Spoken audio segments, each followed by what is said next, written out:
You ever notice how the world changes after 2 a.m.? It's not just the lack of people. It's the quality of the silence. It's heavier. It's like the whole world is holding its breath, waiting for something to happen, or maybe waiting for something to stop happening. I've worked the night shift more times than I can count gas stations, warehouses, front desks. There's a reason they have to pay you a little extra to be awake when the rest of the world is dreaming. It's not because it's hard to stay awake. It's because when you're the only one there, the walls start to talk. The shadows in the parking lot start to take shape. And sometimes, just sometimes, a customer walks in who doesn't belong to the world of the living. The 3 stories I'm about to share with you come from real people, people who clocked in expecting a boring, quiet shift and clocked out with their lives changed forever. They were given rules, they broke them, and they paid the price. Turn down the lights, lock your door, and welcome to the night shift. I'm your guide. Let's hope we make it to sunrise.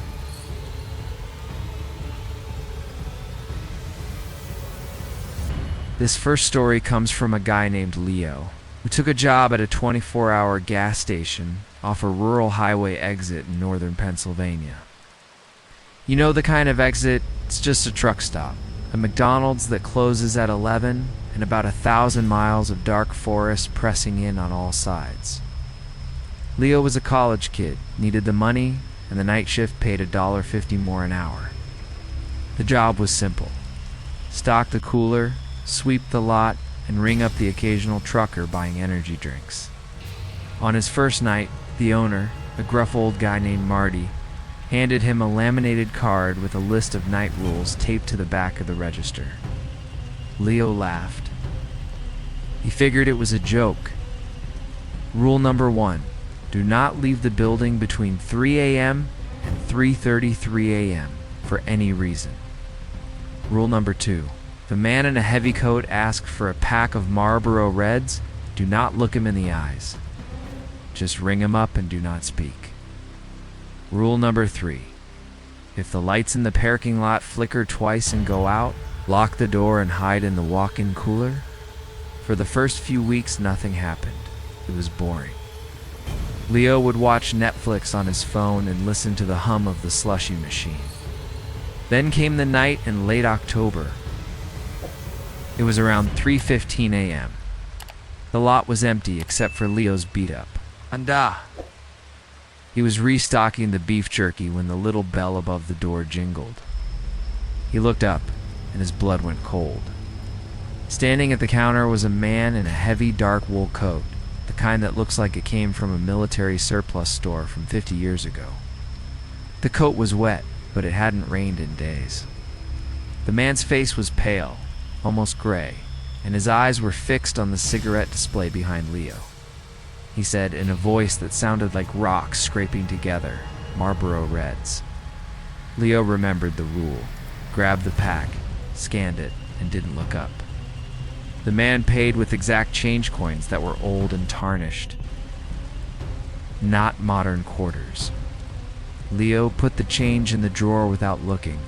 The man took the pack and walked out. Leo exhaled.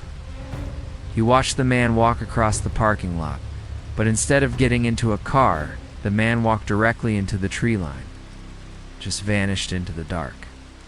Leo shook his head, blaming sleep deprivation.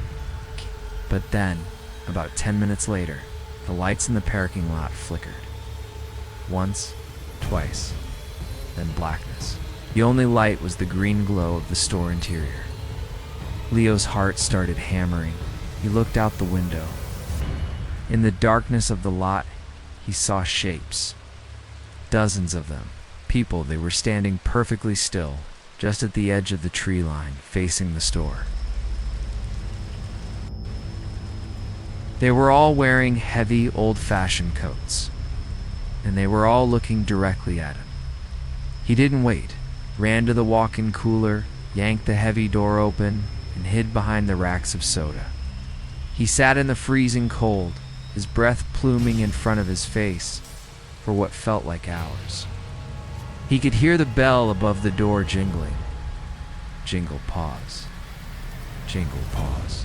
like someone was opening the door, stepping halfway in, and then stepping back out. Over and over. When his phone finally said 3:34 a.m., the sound stopped. He waited another 10 minutes and crept out. The store was empty. The lights were back on. But on the counter, there was a pack of Marlboro Reds, unopened, and underneath it, a single tarnished silver coin with a date he couldn't read. Didn't finish his shift. No. He left the keys on the counter and drove home, looking in the rearview mirror the whole way. He tried to call Marty, the owner, the next day, but the number was disconnected. When he drove back to the gas station that afternoon to get his last paycheck, the place was boarded up. Condemned sign on the door. It looked like it had been closed for decades. He still has that tarnished coin in a box in his closet. Says sometimes late at night, he can hear the faint jingle of a doorbell from somewhere in his apartment.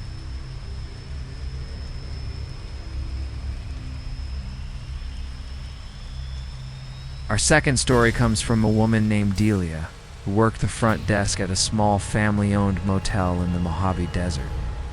You know, the type of single row of faded pink doors, cracked swimming pool filled with green water and tumbleweeds, and a vacancy sign that buzzes like an electric chair.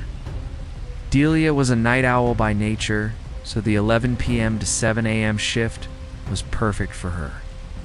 She'd bring her books, make a pot of terrible coffee, and listen to the distant howl of coyotes.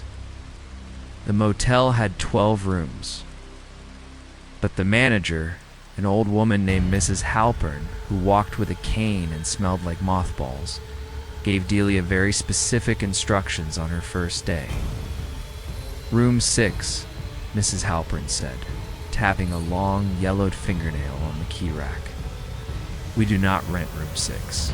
It is not for guests. If anyone asks for room 6, you tell them it is being renovated.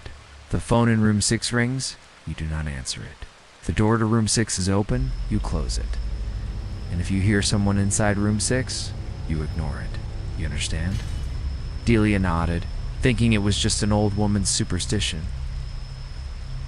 Maybe a guest had died in there 50 years ago and Mrs. Halpern was just being weird about it.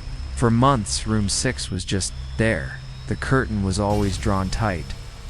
The doorknob had a layer of dust on it. Sometimes, Delia would walk past it on her way to the ice machine and feel a slight temperature drop, like walking past an open refrigerator. But this is the desert drafts happen. One night, around 2 a.m., a dust storm rolled in. The wind was howling, shaking the glass of the office window. A man stumbled in, was covered in dust, coughing, looking like he'd been walking for miles. He was desperate, said his car broke down 10 miles back.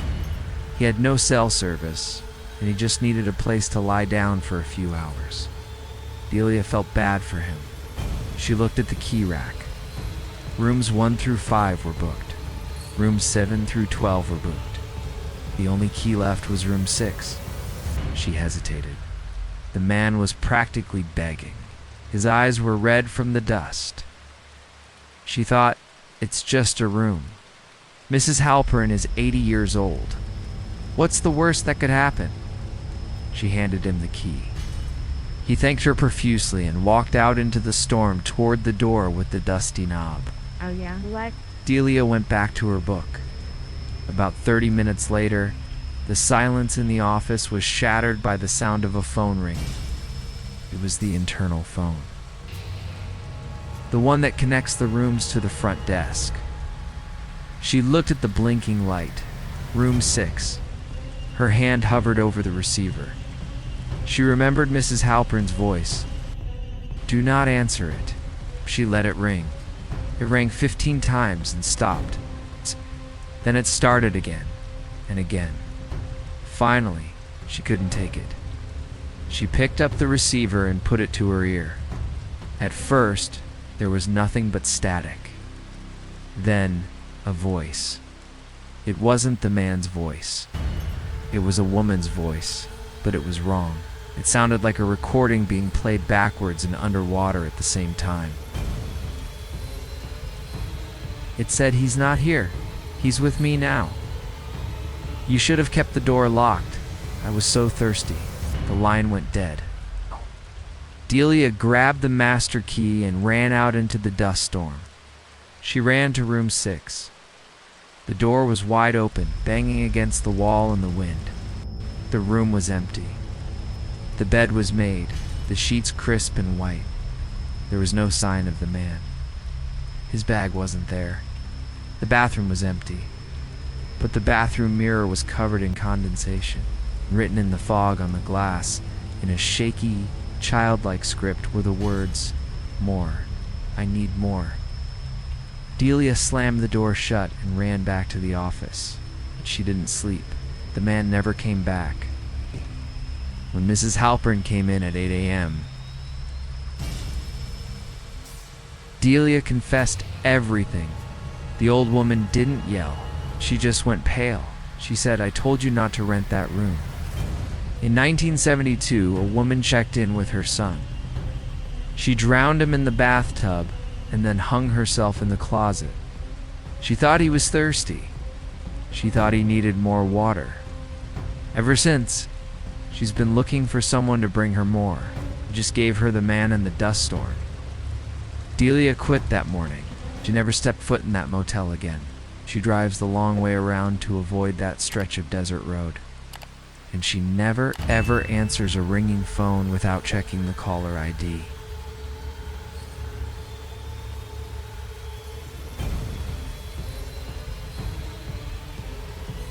Our final story of the night takes us into the belly of a corporate beast, a massive 30-story office tower in a downtown metro area. This story comes from a user named Marcus, who worked as a night security guard for a private firm. His job was simple: sit at the security desk in the lobby, watch the cameras, and do one patrol of the building at 3 a.m. The building was a modern glass tower, all sharp angles and polished granite. During the day, it was filled with lawyers and accountants. At night, it was a tomb of silence. The building had a weird quirk. There was number 13th floor. The elevator buttons went 11, 12, 14. It's a common superstitious thing in architecture. But Marcus knew from the blueprints that the 13th floor was actually a mechanical flora cramped. Low ceiling space filled with HVAC equipment and electrical panels, accessible only by a service stairwell behind an unmarked door on the 12th floor landing. He was told on his first day by the senior guard, "Don't go up there. The door is locked. There's nothing to see. Just a bunch of noisy fans." Marcus, being a curious guy who liked to explore on his boring shifts, made it his mission to see this mechanical floor. He found the unmarked door on the 12th floor stairwell. It wasn't locked. It was slightly ajar. He pushed it open and climbed a narrow, dusty set of concrete steps. He emerged into the mechanical floor. It was exactly as described: loud, hot, and full of giant metal boxes and pipes. He walked around, shining his flashlight. It smelled like ozone and old insulation. He was about to leave when he noticed something strange. In the far corner of the floor, there was a second set of stairs. These weren't concrete. They were old, ornate, wooden steps with a wrought iron railing. They looked like they belonged in a Victorian mansion. Not a glass skyscraper, they led up. But the building only had 30 floors. He checked the blueprints in his mind. There was nothing above this mechanical floor except the roof. He climbed the wooden stairs. They creaked under his weight. At the top, he found a door. It was a heavy oak door with a frosted glass window and gold lettering that read "Depth of Terminations -1932. He pushed the door open. He stepped into an office. It was a perfectly preserved 1930s office. There was a large mahogany desk, a green glass lampshade, a black rotary phone, and a typewriter with a piece of paper still rolled into it. The air was cold and still, no dust. On the desk was a large, leather-bound ledger. He opened it. The pages were filled with names, dates, and causes of death. Margaret Hale, minus 1,934 elevator malfunction. Thomas Reed, 1937, fell downstairs. Arthur Finch, 1940, heart attack at desk. There were hundreds of names, and the last entry was dated yesterday. It had a name he recognized. It was the name of a lawyer who worked on the 24th floor. Marcus had just seen him leaving the building at 5 p.m. the previous day, waving goodbye to the receptionist. The cause of death listed, cardiac event. Pending, Marcus slammed the book shut. As he did, the rotary phone on the desk started ringing. The sound was deafening in the silent office. He backed away. The typewriter started clicking on its own. Click, clack, clack. He looked at the paper. A single line was being typed over and over. Not your floor, not your floor. He ran. He flew down the wooden stairs, through the mechanical room, down the concrete stairs, and back into the brightly lit modern lobby. He sat at his desk, shaking until his shift ended. He quit the next day. He looked up the history of the building. It was built on the site of an old insurance company that had burned down in 1932. The insurance company had an entire floor dedicated to processing claims and terminating policies. He thinks that room exists outside of the blueprints, thinks it's where the building decides who gets to leave and who doesn't. He checks the obituaries online every morning, looking for names he remembers from the elevator. And that's the whistle. The shift is over. Now the sun is coming up poor. At least that's what we tell ourselves. 3 stories from the witching hours, from people who were just trying to earn a paycheck and ended up staring into a darkness that stared right back. Leo at the gas station, Delia at the motel, and Marcus in the tower, they all broke the rules. They all opened the door that was supposed to stay closed, and they all carry a piece of that night with them forever. The next time you're awake at 3 a.m. and the world feels a little too quiet, remember these stories. Remember the man in the heavy coat, the fog on the bathroom mirror, and the typewriter that knows your name. Maybe keep the lights on, but you don't look out the window. And if you hear a doorbell jingle when there's no one there, just ignore it. If you made it through the night with me, do me a favor. Drop a like on this video. It tells the algorithm that you want to keep exploring these dark corners with me. And if you're new here, hit that subscribe button. We've got a lot more shifts to cover and the stories are just getting started. Tell me in the comments, what's the one rule you were told on a job that you never dared to break? Or better yet, did you break it? I want to hear your story.